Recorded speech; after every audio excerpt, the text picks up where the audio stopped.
সাব্বাস, এই না হলে আমার ছোট ভাই। দেখ, আর দেখতে কিছু সে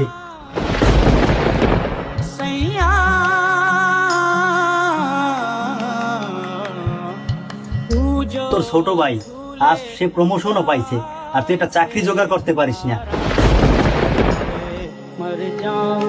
আর শোন, তোর একটা সত্যি কথা বলি, তোরে দিয়ে কিচ্ছু হবে না। তুই এক কাজ কর, ওয়ার্কশপে গিয়ে কাজ শেখ, নাইলে তুই ঘরে থাকতে থাকতে আস্তে আস্তে প্রতিবন্ধী হয়ে যাবে।